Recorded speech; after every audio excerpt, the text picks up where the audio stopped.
Hello guys, कैसे आप सभी लोग। तो मैं आज लेके आई हूँ एनसीईआरटी क्लास 6 हिस्ट्री चैप्टर 3। तो चैप्टर का नाम है आरंभिक नगर। तो चलिए आइए देखते हैं इसमें हमें क्या पढ़ना है। हम बस वही पढ़ेंगे जो हमारे एग्ज़ाम में आने का चांस है और आता है।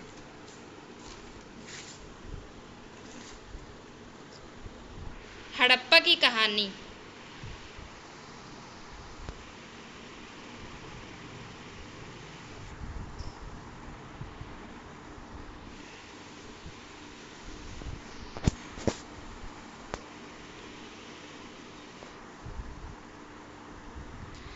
अक्सर पुरानी इमारत अपनी कहानी बताती है। लगभग 150 साल पहले जब पंजाब में पहली बार रेलवे लाइन बिछाई जा रही थी,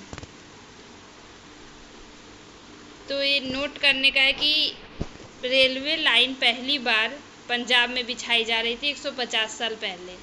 तो इस काम में जुटे इंजीनियरों को अचानक हड़प्पा पुरास्थल मिला जो आधुनिक पाकिस्तान में है। उन्होंने सोचा कि यह एक ऐसा खंडर है जहाँ से अच्छी ईंटें मिलेंगी। यह सोचकर वे हड़प्पा के खंडरों से हजारों ईंटें उखाड़ ले गए, जिससे उन्होंने रेलवे लाइनें बिछा दी। इससे कई इमारतें पूरी तरह नष्ट हो गई। उसके बाद लगभग 80 साल पहले पुरातत्वविदों ने इस स्थल को ढूंढा और तब पता चला कि यह खंडर उपमहाद्वीप के सबसे पुराने शहरों में से एक है। चूंकि इस नगर की खोज सबसे पहले हुई थी, इसलिए बाद में मिलने वाले इस तरह के सभी पुरास्थलों में जो इमारतें और चीज़ें मिली उन्हें हड़प्पा सभ्यता की इमारतें कहा गया।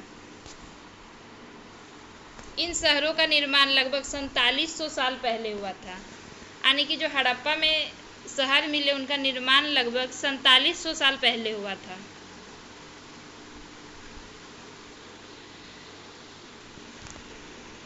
तो नोट कर लीजिएगा। चलिए आगे देखते हैं। नए नगरों की विशेषताएं क्या थी। इन नगरों में से कई को 2 या इससे ज़्यादा हिस्सों में विभाजित किया गया था।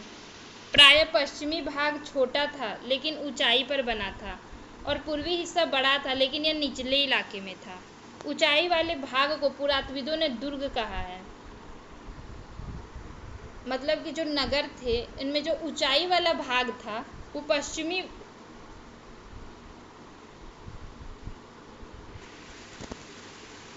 उन्हें पुरातत्वविदों ने नगर दुर्ग कहा है और निचले हिस्से को निचला हिस्सा कहा है। नगर दुर्ग किसे कहते हैं? तो जो वहाँ पर ऊंचाई वाले भाग मिले नगर में उसे नगर दुर्ग कहा गया है और निचले हिस्से को निचला नगर कहा गया है।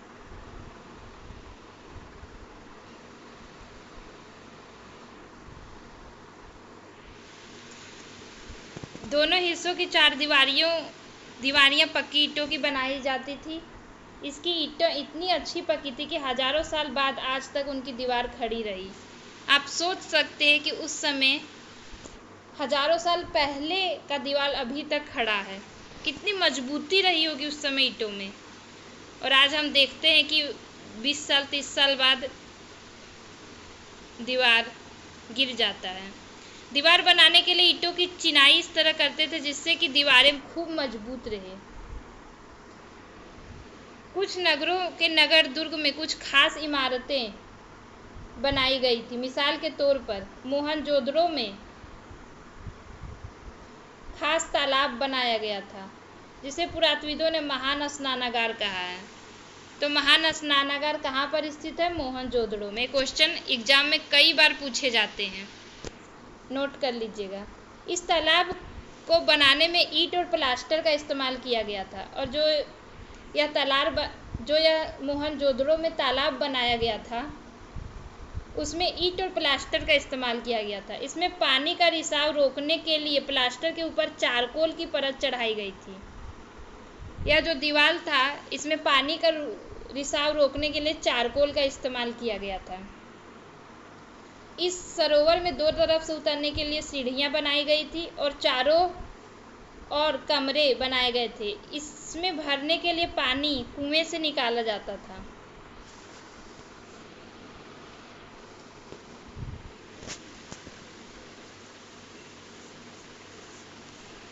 मतलब कि इस जो स्नानागार है उसमें पानी भरने कहाँ से आता था, तो कुएं से निकाला जाता था।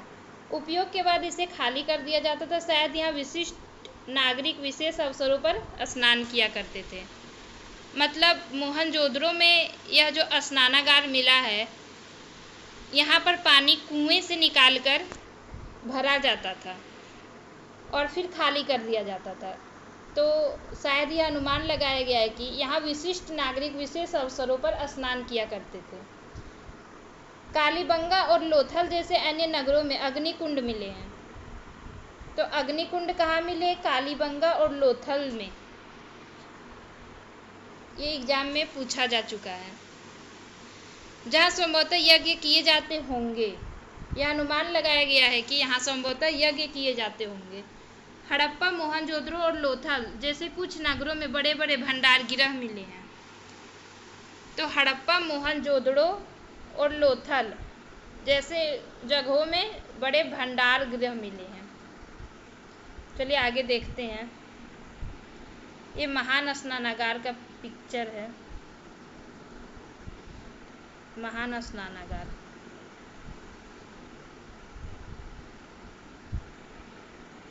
भवन, नाले और सड़कें।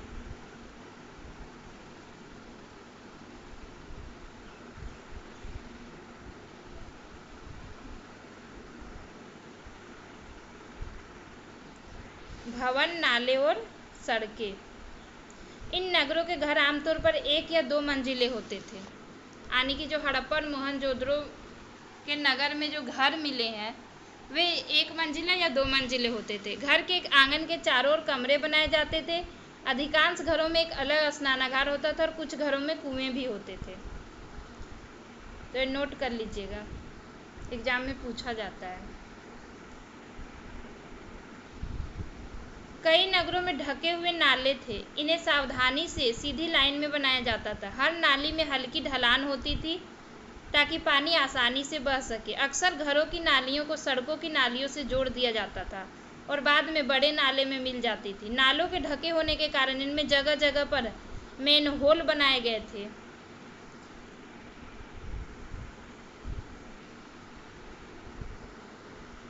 जिनके जरिए इनकी देखभाल और सफाई की जा सके। घर, नाले और सड़कों का निर्माण योजनाबद्ध तरीके से एक साथ ही किया जाता था। इन्हें देखने पर पता चलता है कि यहाँ के घर, नाले और सड़कों का निर्माण योजनाबद्ध तरीके से एक साथ किया जाता था। हड़प्पा के नगरों की ईंटों की चिनाई देखिए कितनी मजबूती से होती थी। आगे है नगरीय जीवन। वहाँ का नगरीय जीवन कैसा था? तो चलिए आइए हम लोग देखते हैं। नगरीय जीवन। हड़प्पा के नगरों में बड़ी हलचल रहा करती होगी। यहाँ पर ऐसे लोग रहते होंगे जो नगर की खास इमारतें बनाने की योजना में जुटे रहते थे। ये संभवतः यहाँ के शासक थे। यह भी संभव है कि ये शासक लोगों को भेजकर दूर दूर से धातु, बहुमूल्य पत्थर और अन्य उपयोगी चीज़ें मंगवाते थे। शायद शासक लोग खूबसूरत मनकों तथा सोने चांदी से बने आभूषणों जैसे कीमती चीज़ों को अपने पास रखते होंगे। मतलब यहाँ पर बताया गया है कि शासक लोगों को दूर दूर भेज कर भी धातु, बहुमूल्य पत्थर और अन्य उपयोगी चीज़ मंगवाते होंगे। इन नगरों में लिपिक भी होते थे जो मुहरों पर लिखते ही थे और शायद अन्य चीज़ों पर भी लिखते होंगे जो बच नहीं पाई है। यह अनुमान लगाया गया है कि यहाँ पर लिपिक भी होते थे जो मुहरों पर लिखते थे जो बची नहीं है। इसके अलावा नगरों में शिल्पकार स्त्री पुरुष भी रहते थे जो अपने घरों या किसी उद्योग स्थल पर तरह तरह की चीज़ें बनाते होंगे। लोग लंबी यात्राएं भी करते थे और वहाँ से उपयोगी वस्तुएं लाते थे और साथ ही लाते थे और सुदूर देशों की किस्सी कहानियाँ। मतलब यहाँ पर बताया गया है कि यहाँ के लोग लंबी लंबी यात्राएं भी करते थे और वहाँ से उपयोगी वस्तुएं लाते थे और सुदूर देशों मतलब दूर के देशों की किस्से कहानियाँ भी। मिट्टी से बने कई खिलौने भी मिले जिनसे बच्चे खेलते होंगे। मतलब यहाँ पर मिट्टी से बने खिलौने भी मिले हैं। तो देखिए यहाँ पर जो पिक्चर है, नाला है और इसके नीचे कुआं है। तो इस तरह वहाँ पर साक्ष्य मिले हैं अरे मुहर है।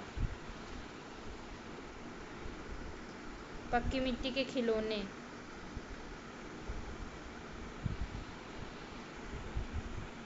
नगर और नए शिल्प।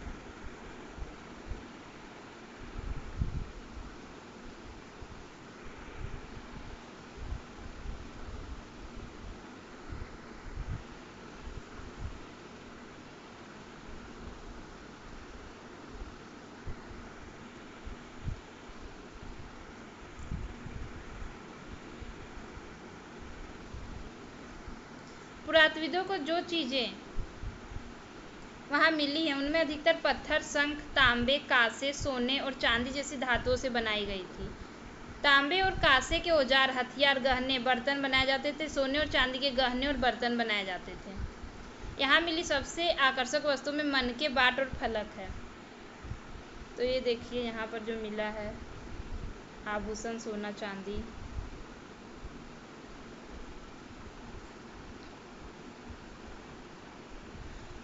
ये जो पत्थर के बाट देखिए कितने ध्यान से और उपयुक्त तरीके से इन बाटों को बनाया गया है। इन्हें चट पत्थर से बनाया गया था। इन्हें शायद बहुमूल्य पत्थर और धातुओं को तोलने के लिए बनाया गया होगा या अनुमान लगाया गया है। मध्य में बाएं मनके और इनमें से कई कार्लियन पत्थरों से बनाए गए थे। पत्थरों को काट और तराश कर मनके बनाए गए। इनके बीच छिद्र किए गए ये ताकि ये धागा में डालकर माला बनाया जाए। माए में पत्थर के धागादार फलक, कढ़ाईकार वस्त्र। एक महत्वपूर्ण व्यक्ति के हाथ मूर्ति जोड़े में जिसमें कढ़ाईकार वस्त्र पहने दिखाया गया है।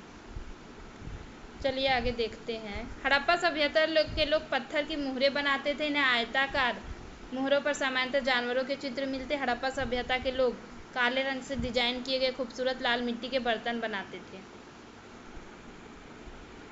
संभवतः 7000 साल पहले मेहरगढ़ में कपास की खेती होती थी। वेरी इम्पोर्टेंट है कि कपास की खेती कहाँ होती थी, तो क्या होगा, मेहरगढ़ में। मोहनजोदड़ो से कपड़े के टुकड़े के अवशेष, चांदी के एक फूलदान के ढक्कन तथा कुछ अन्य तांबे वस्तु चिपके हुए मिले। पक्की मिट्टी तथा फेनस से बनी तकलियां सूत कताई का संकेत देती है। तो आप नोट कर लीजिए, एग्जाम में पूछा जाता है। आगे देखिए,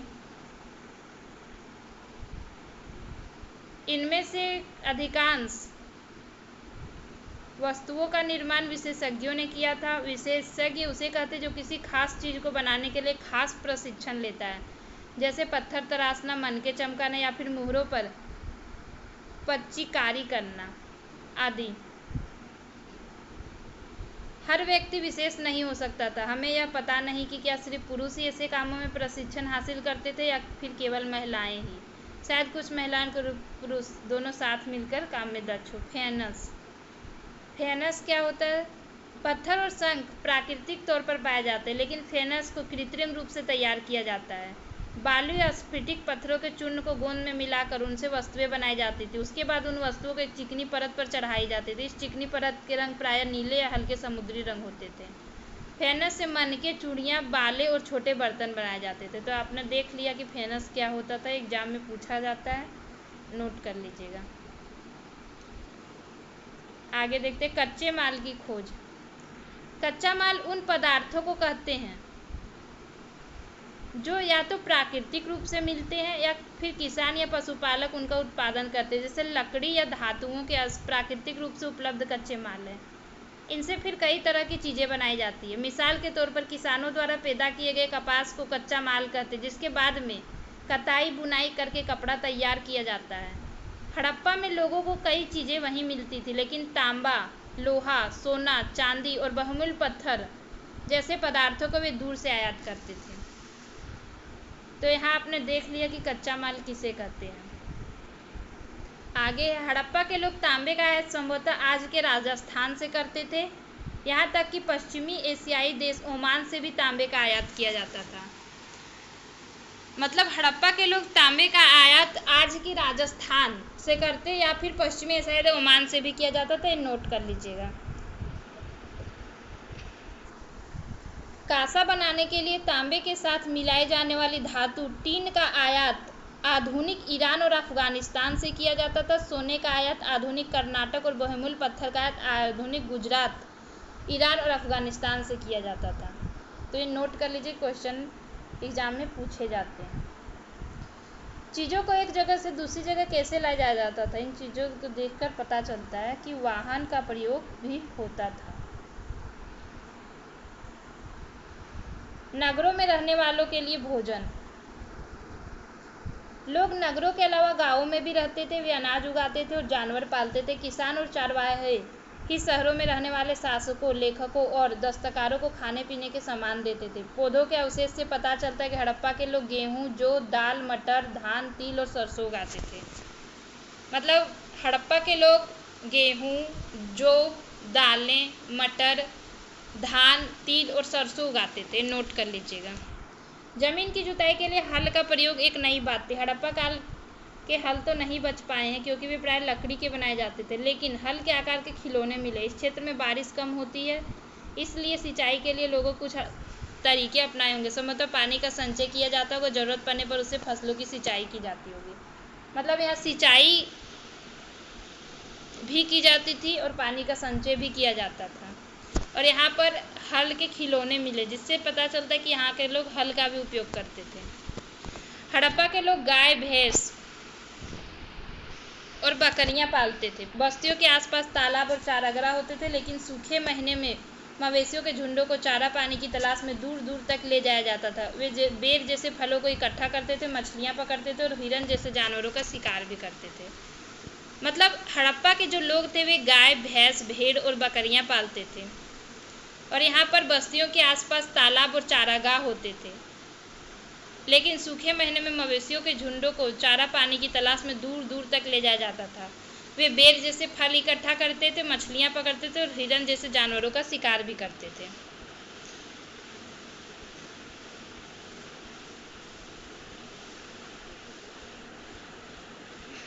आगे है गुजरात में हड़प्पा कालीन नगर का सूक्ष्म निरीक्षण। कच्छ के इलाके में खादीर बेट के किनारे धोलावीर नगर बसा था। वहाँ साफ पानी मिलता था और जमीन उपजाऊ थी। जहाँ हड़प्पा सभ्यता के कई नगर 2 भागों में विभक्त थे, वही धोलावीरा नगर को 3 भागों में बांटा गया था। इसके हर हिस्से के चारों ओर पत्थर की ऊंची ऊंची दीवार बनाई गई थी। इसके अंदर जाने के लिए बड़े बड़े प्रवेश द्वार थे। इस नगर में खुला मैदान भी था जहाँ सार्वजनिक कार्यक्रम आयोजित किए जाते थे। यहाँ मिले कुछ अवशेषों में हड़प्पा लिपि के बड़े बड़े अक्षरों को पत्थरों में खुदा पाया गया है। इन अभिलेखों को संभवतः लकड़ी में जड़ा गया था। यह एक अनोखा अवशेष है क्योंकि आमतौर पर हड़प्पा के लोग मुहर जैसी छोटी वस्तुओं पर पाए जाते हैं। मतलब जो धोलावीरा है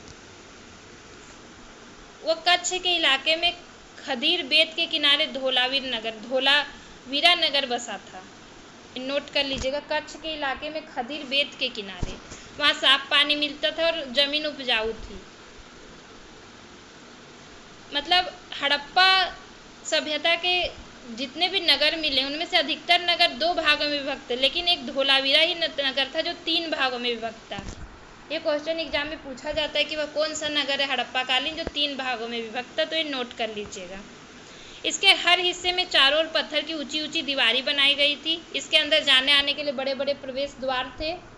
इस नगर में खुला मैदान भी था जहाँ सार्वजनिक कार्यक्रम आयोजित किए जाते थे। मतलब और यहाँ पर एक हड़प्पा लिपि के बड़े बड़े अक्षरों को पत्थरों पर खुदा पाया गया है। इन अभिलेखों को संभवतः लकड़ी में जड़ा गया था। यह एक अनोखा विशेष है क्योंकि आमतौर पर जो हड़प्पा के लेख मिले हैं वे मुहर जैसी छोटी वस्तुओं पर पाए गए हैं।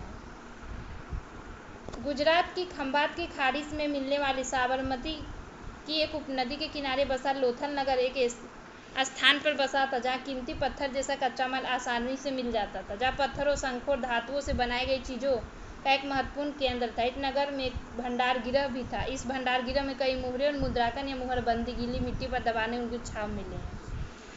मतलब गुजरात की खंभात की खाड़ी में मिलने वाली साबरमती नदी की एक उपनदी के किनारे एक लोथल स्थान मिला है जहाँ कीमती पत्थर जैसे कच्चा माल आसानी से मिल जाता था।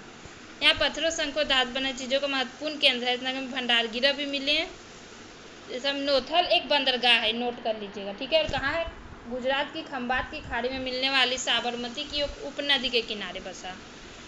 यह बड़ा तालाब का बंदरगाह रहा होगा जहाँ समुद्र के रास्ते आने वाली नावें रुकती थी। संभवतः यहाँ पर माल उतारा और चढ़ाया जाता था। देखिए ये है वो लोथल बंदरगाह। यहाँ पर एक इमारत मिली है जहाँ संभवतः मनके बनाने का काम होता था। पत्थर के टुकड़े, अध बने मनके बनाने वाले उपकरण और तैयार मनके भी यहाँ मिले हैं। मतलब लोथल में एक इमारत भी मिली है जहाँ मनके बनाने का काम होता था। मनके के टुकड़े के अवशेष, मनके बनाने वाले उपकरण और अध बने मनके यहाँ मिले हैं, इससे पता चलता है। आगे देखिए, आगे है मुद्रा, मुहर और मुद्रांकन या मुहरबंदी क्या है। मुहरों का प्रयोग सामान से भरे उन डिब्बों या थैलों को चिन्हित करने के लिए किया जाता होगा जिन्हें एक जगह से दूसरी जगह भेजा जाता था। थैले को बंद करके उन पर मुहानों पर गीली मिट्टी पोत कर उन पर मुहर लगाई जाती थी। मुहर की छाप को मुहरबंदी कहते हैं। तो मुहरबंदी किसे कहते हैं? मुहर की छाप को मुहरबंदी कहते हैं। तो ये है वो। सभ्यता के अंत का रहस्य। लगभग 3900 साल पहले यानी कि हड़प्पा सभ्यता का अंत कैसे हुआ उसके बारे में दिया गया है कि लगभग 3900 साल पहले एक बड़ा बदलाव देखने को मिलता है। अचानक लोगों ने इन नगरों को छोड़ दिया। लेखन, मुहर और बाटों का प्रयोग बंद हो गया। दूर दूर से कच्चे माल का आयात काफ़ी कम हो गया। मोहनजोदड़ो में सड़कों पर कचरे के ढेर बनने लगे। जल निकास प्रणाली नष्ट हो गई और सड़कों पर ही झुग्गीनुमा घर बनाए जाने लगे। यह सब क्यों हुआ कुछ पता नहीं। कुछ विद्वानों का कहना है कि नदियाँ सूख गई, अन्य का कहना है कि जंगलों का विनाश हो गया। इसका कारण ये हो सकता है कि ईंटें पकाने के लिए ईंधन की जरूरत पड़ती थी। इसके अलावा मवेशियों के बड़े बड़े झुंडों से चारागाह और घास वाले मैदान समाप्त हो गए। कुछ इलाकों में बाढ़ आ गई, लेकिन इन कारणों से यह स्पष्ट नहीं हो पाता है सभी नगरों का अंत कैसे हो गया, क्योंकि बाढ़ और नदियों के सूखने का असर कुछ ही इलाकों में हुआ होगा। मतलब कि हड़प्पा सभ्यता के अंत के बारे में विभिन्न विद्वानों का विभिन्न मत है। कुछ का कहना है कि यहाँ पर बाढ़ आ गई, कुछ का कहना है कि यहाँ पर सूखा पड़ गया, कुछ का कहना है कि मवेशियों का चारागाह नष्ट हो गया। ऐसा लगता है कि शासकों का नियंत्रण समाप्त हो गया। जो भी हुआ हो, परिवर्तन का असर बिल्कुल साफ दिखाई देता है। आधुनिक पाकिस्तान के सिंध और पंजाब की बस्तियां उजड़ गई थी। कई लोग पूर्व और दक्षिण के इलाकों और नई और छोटी बस्तियों में जाकर बस गए। लगभग 1400 साल बाद नगरों का विकास हुआ। इनके बारे में हम लोग अध्याय 5 और 8 में पढ़ेंगे। तो ये था एनसीईआरटी क्लास 6 हिस्ट्री का चैप्टर 3 आरंभिक नगर। तो इससे कुछ क्वेश्चन पूछे जाते हैं। मैंने फुल चैप्टर का एक्सप्लेन कर दिया है। तो आपको ये वीडियो कैसा लगा कमेंट में ज़रूर बताइएगा और चैनल